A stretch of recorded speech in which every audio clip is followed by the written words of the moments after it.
Hi, I'm Rachel Hoyland. I'm a shipping lawyer and senior associate at law firm Hill Dickinson, and I'm delighted to deliver one of the 2021 London Talks, a series of talks from the shipping industry in the run-up to London International Shipping Week. My career has been orientated towards shipping law since 2005. I was an undergraduate studying English literature at Leeds University when I stumbled upon Law of the High Seas as an elective module in international law. I had no legal training and qualifications, no aspiration to be a lawyer. But shipping law caught my interest.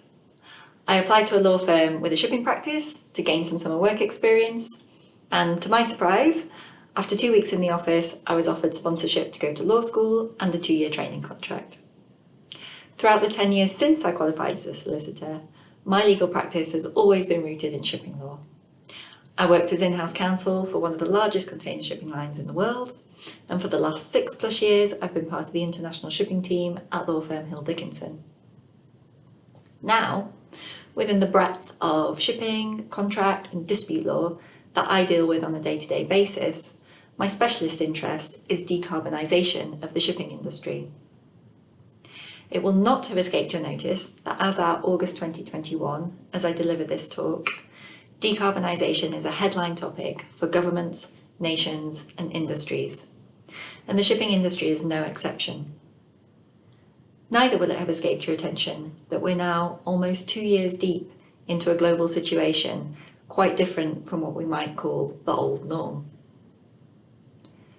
The theme of this year's London International Shipping Week is driving growth and recovery in a disrupted world. And in this talk, I want to do 2 things. Firstly, consider some of the changes to the shipping industry which decarbonisation may drive. Secondly, to consider how those changes can contribute to growth and recovery, especially if the direction of travel gives us some indication of the possibility of downsizing our industry. Before we dive into decarbonisation though, let me wind back the hands of time and explain something of what drew me in 2005, then an English literature student, to take an interest in shipping law. It's something that continues to captivate me to this day, and it is, quite simply, the stories. The narratives of shipping are compelling. The opening of a judgment in a shipping case is like the opening of a thrillingly good book. A ship is sailing from somewhere to somewhere else. It's carrying a cargo of something, and an event befalls it. Perhaps the ship is detained and cannot leave the load port. Maybe it encounters heavy weather en route and it must deviate or jettison the cargo. Perhaps an engine fails or it runs aground and never makes its destination. Perhaps it reaches its destination, but once there, it cannot discharge its cargo. There is a dispute in the port, or a strike, or the market for the goods has collapsed and the receiver will not take delivery.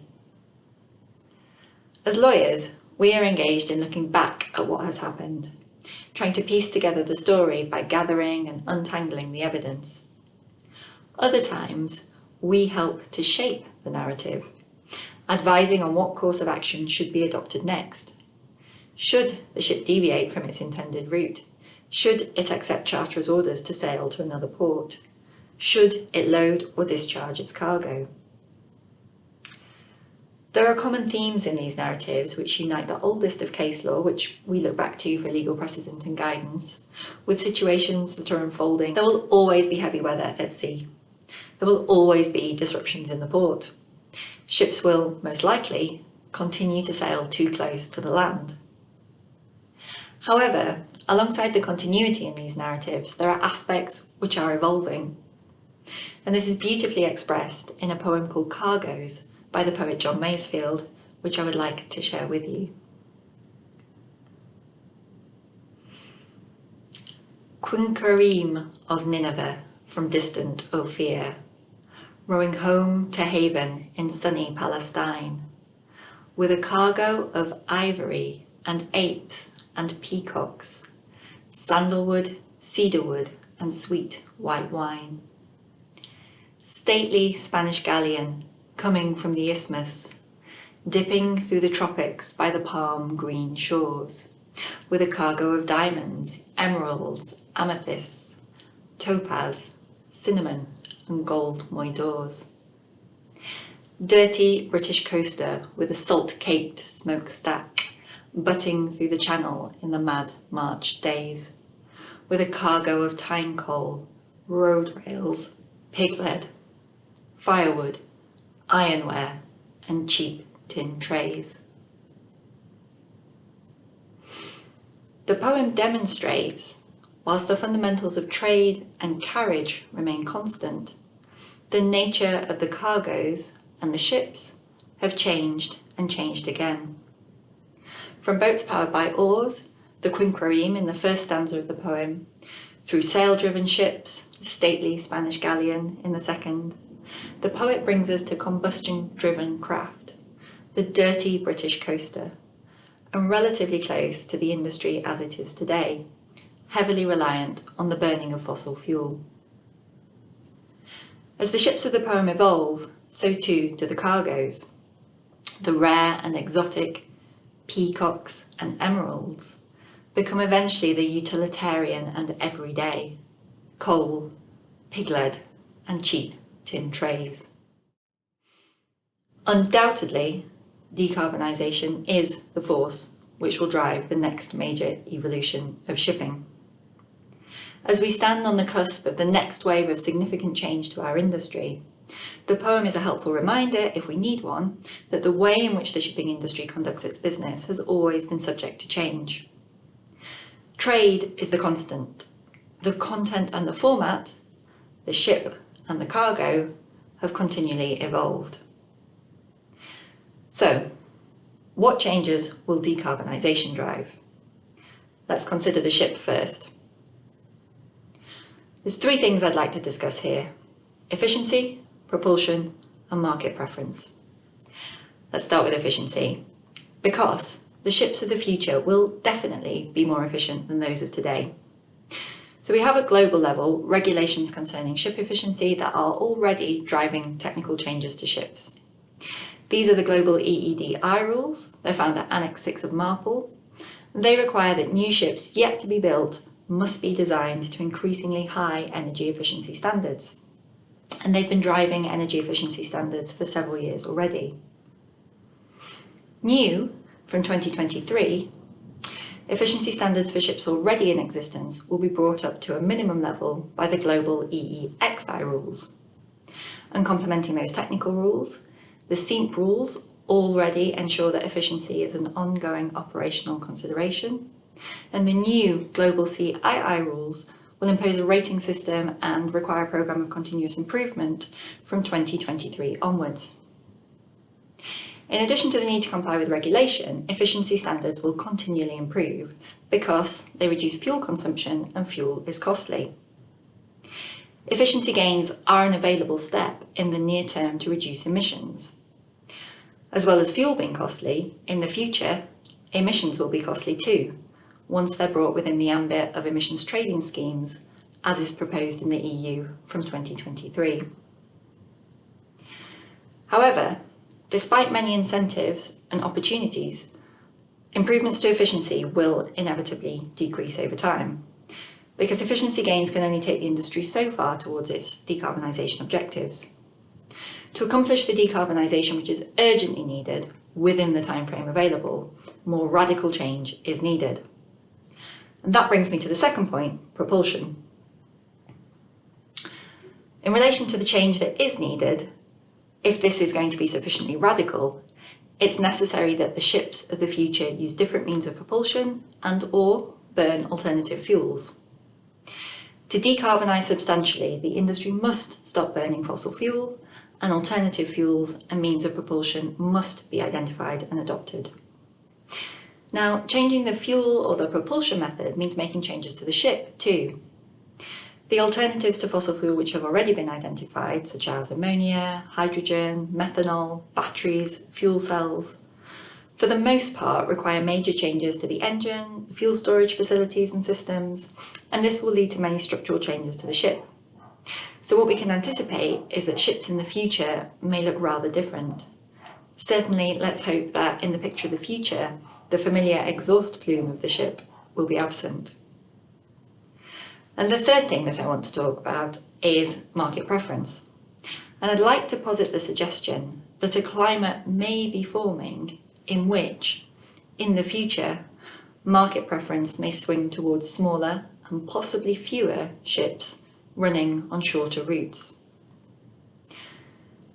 Alternative fuels and propulsion methods present challenges in relation to energy density and power duration.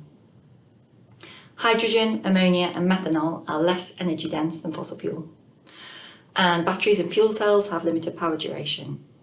So to achieve the same output with alternative fuels as fossil fuel, more fuel must be burnt, and that means more space is needed on the ship for fuel storage, or the ships must bunker or recharge more frequently. So if you're increasing fuel storage capacity on the ship, the trend is then necessarily to decrease cargo carrying capacity.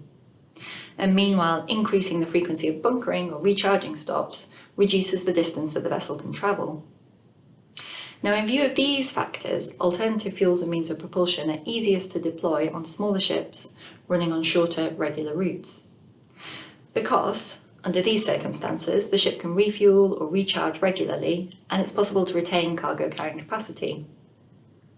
Ferries are a good example, and it's in this kind of segment of the market that we see trials and early adoption of alternative fuels. And this means that small ships running on shorter routes are becoming greener options soonest. In a climate where greener ships are rapidly becoming the preferred option, for finance in light of the Poseidon Principles, for hire in light of the Sea Cargo Charter, and to operate in light of the emissions trading schemes, carbon taxes and fuel levies which are proposed. The fact that greener ships early on will tend to be smaller ships may mean that smaller ships become preferred, and that the push for growth of ships themselves, with bigger and bigger giants coming to the market every year, may slacken and reverse. Now, one approach will certainly be to try to scale up successful deployment of alternative fuels to larger vessels. Another approach, where the market prefers green ships ahead of larger ships, because the smaller ships are becoming green more quickly, may be to adapt the fleet by scaling down vessels and shortening route lengths. In accumulation, a possible trend driven by decarbonisation may therefore be a shift towards a global fleet composed of smaller ships travelling shorter routes with more frequent stops, because these are the vessels which can most easily deploy alternative fuels and which can most easily meet green criteria. So we've thought about some changes to the ship. Let's consider what changes to the cargo might be driven by decarbonisation. Now, a key consideration here is that the shipping industry exists to serve other industries, and those industries and markets are decarbonising too, and changing. So what impact does that have on cargo carried by ships? Well, there are three cargo segments that I'd like to focus on: fossil fuel, manufactured goods, and animal-related products. First up, fossil fuel.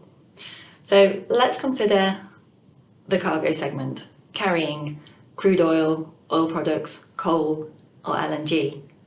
Now, some people have put this segment as high as 40% of what the shipping industry is carrying.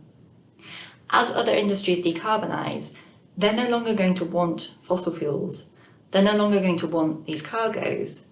So demand will eventually slacken, and this significant segment of the cargo market will fall away. One might say, of course, that fossil fuels will naturally be replaced with alternative fuels. Indeed, as alternative fuels are less energy dense, as I've already mentioned, we could predict that in fact we'll need greater capacity of shipping to transport alternative fuel cargoes globally. But I think we have to stop and ask why, when there's an opportunity to redesign fuel production and supply infrastructure, would a global community of ESG-orientated businesses, aware of the vital need to reduce their impact on the environment, design a system which requires transportation of fuel? Starting almost from scratch, there's an opportunity to position fuel production and supply facilities close to the source of demand, meaning less need to carry fuel around the world and the possibility of a net reduction in shipping movements. Number two, let's think about manufacturing goods. And we see here a similar scope for shipping movements to be reduced. Manufactured goods account for a further significant portion of global goods carried, especially from the Far East to the West. Now, in an environment where all organisations are seeking, as part of their own decarbonisation, to reduce their Scope 3 emissions, so that's their indirect emissions produced throughout the company's value chain, organisations are looking for green supply chains or no supply chain at all. The advent and accessibility of 3D printing is an enabling factor in the shift of preference from offshoring production in a land far away to nearshoring and reshoring, so the relocation of manufacturing to sites closer to customer demand. This is a trend that's been boosted by the impact of Brexit, the pandemic, and the Ever Given, which exposed the pitfalls of low stock levels, just-in-time logistics, and long supply chains. Now, if manufacturing and production across multiple industries are brought closer to the site of supply, we can anticipate there may be a slackening of demand on the east to west trade lanes. Coincidentally, those are the trade lanes on which some of the largest ships in the world run. Number 3, animal products. This is relevant because global livestock account for a massive 14.5% of anthropogenic greenhouse gas emissions. This means that a major trend in a decarbonising world is a shift away from meat consumption and towards plant-based diets. And the reason for this is that meat is an extremely inefficient way of producing calories for human consumption. The reason for that is that growing the animal to create meat is energy intensive. So for beef, around 25 calories in are needed to create 1 calorie of meat for human consumption. For pork, the ratio of calories in to calories for human consumption is about 15 to 1. And the most efficient conversion animal, which is the chicken, has a ratio of 9 to 1. Now, the Good Food Institute likens this to throwing away, for eating a chicken, 8 plates of pasta and then eating the 9th. Or in the case of beef, throwing away 24 plates of pasta and then eating the 25th. The radical inefficiency of meat is widely recognised, and there's increasing impetus and inclination for world meat production to decline, with plant protein or cultivated lab-grown meat replacing farmed meat. Now, as at today, shipment of live animals for meat, animal feeds, animal products, and frozen and refrigerated meat and fish for human consumption accounts for a significant portion of world cargo volumes. So if world meat-eating volumes decline, as it seems they inevitably must, this cargo segment will decline too. Like alternative fuels and manufacturing, there's no ESG sound basis for locating the production of lab-grown meat far from the site of demand.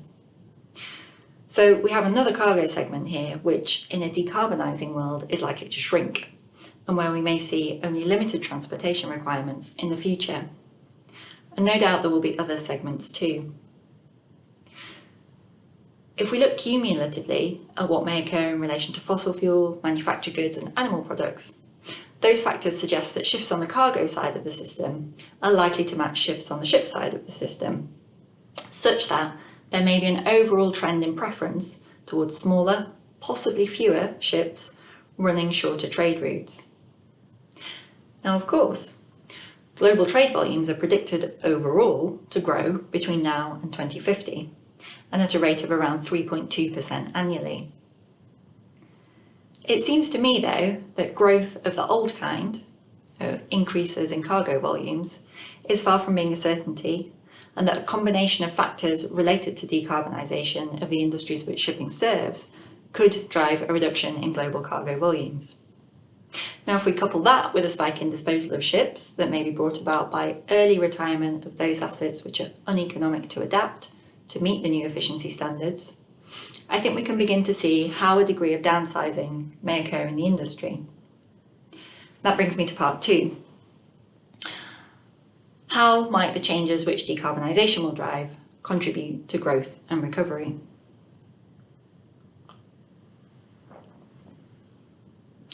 Firstly, we need to redefine our notion of growth and recovery. And that requires us to recognise that in a disrupted world, the growth of the future will not be of the same nature of the growth of the past. So the bigger ships and bigger fleets will not be markers of success in the future as they have been in the past.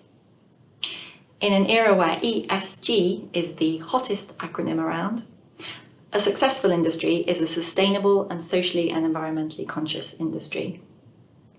It may also be a profitable industry, but profit at any cost, especially environmental and humanitarian, will not be acceptable.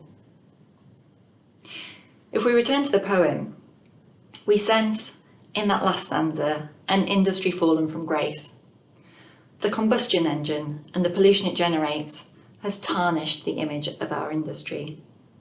Its primary representative, the ship, is no longer stately, gliding apparently effortlessly across the globe, casually dipping through the tropics past the palm green shores. Instead, it is dirty, salt-caked, at odds with the medium it moves upon, butting its way forward. The staccato language of the lines echoes the slap and smack of its passage through the mad March days. And perhaps these are a metaphor for the madness of the industrialised era and its actions in opposition to the natural world.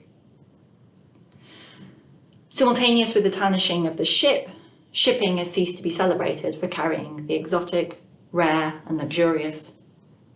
Whilst becoming an essential prop to everyday life, it's faded into an unapplauded, industrialised backdrop.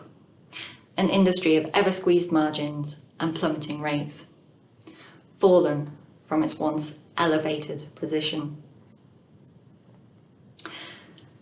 The arc of all heroes, though, is to fall from a modicum of greatness and then to rise to an even higher level. The world's addiction to fossil fuel, construction, mass manufacturing, and its acclimatisation to the everyday marvels bestowed on it by global trade and the shipping industry have caused that industry to fall. But could decarbonisation offer a lift to the narrative? An opportunity for the proper story arc of the hero to be lived out, and for a rise to a yet higher grace? I would like to say so.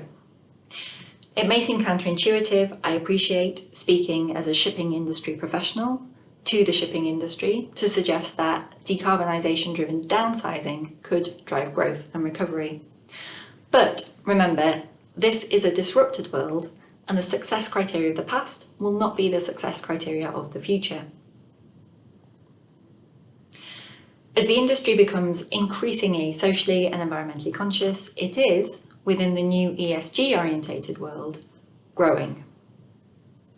Importantly, downsizing need not equate to loss of business, loss of jobs, or loss of revenue.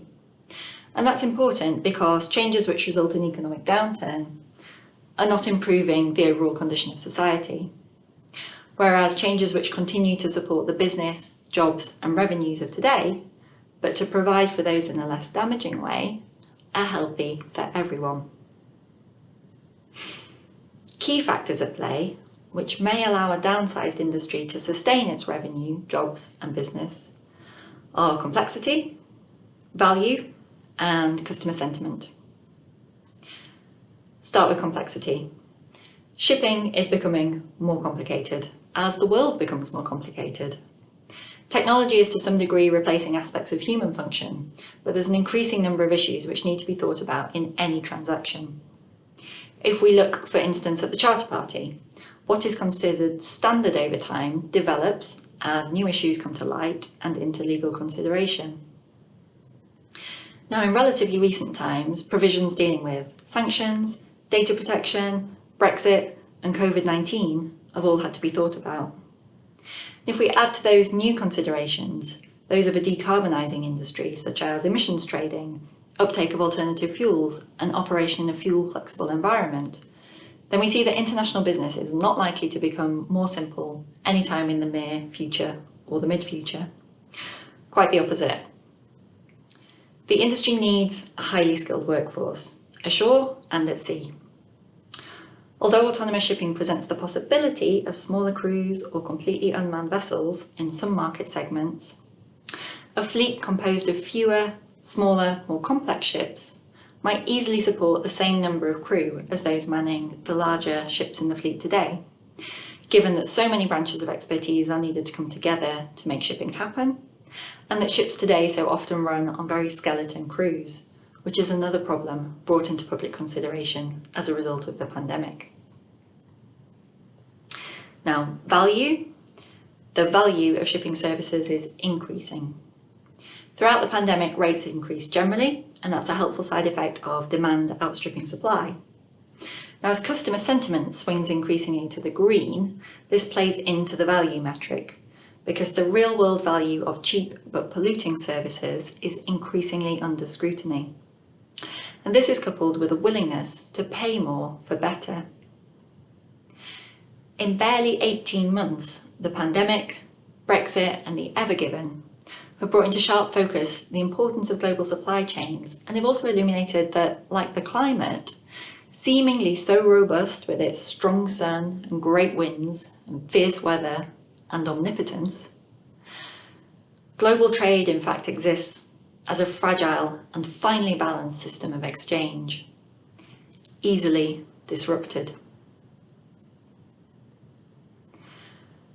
As the industry starts to emerge from an era of being unrecognised, it's potentially on track to reach a new high. If decarbonisation drives relative downsizing of the industry, if cargo trends alter such that the everyday comes from a source closer to hand, and shipping once again delivers the exotic, the highly prized cargoes, and it does so in a greener way, the value of that limited transportation capacity will surely increase. I would suggest, therefore, that if decarbonisation does drive a downsizing of the industry, this is not something to be feared, but rather embraced, because it's a massive opportunity for shipping to reclaim its proper value. An additional benefit, resulting from the change which decarbonisation may drive, is that a downsized and more diverse industry may also be a more resilient industry, less exposed to the damage of huge casualties and better able to weather the unpredictable events of the future. And the marvellous thing about the future is that it hasn't happened yet, and we get to play a role in shaping it. Decarbonising the shipping industry is a precious chance, not only to negate harmful practice in order to avert disaster, which is in itself a vital and sufficiently worthy cause, but, perhaps more encouragingly, it's a chance to create a future which will in all ways be genuinely better than now. Better for the planet, better for its citizens, and better for the shipping industry too. Shipping is such a long-standing industry. We hold an enormous depth of skill, a huge wealth of experience. We have had the imagination to set sail for the other side of the world when we did not even know if the other side of the world existed. We had the skill to harness the wind to serve our purposes, and the courage to put an inferno of combustion at the heart of every ship. Let us now use our imagination, skill, and courage to let go of past modes and models of success and to embrace a new version of growth and recovery. One in which shipping does not need to be bigger in order to be better.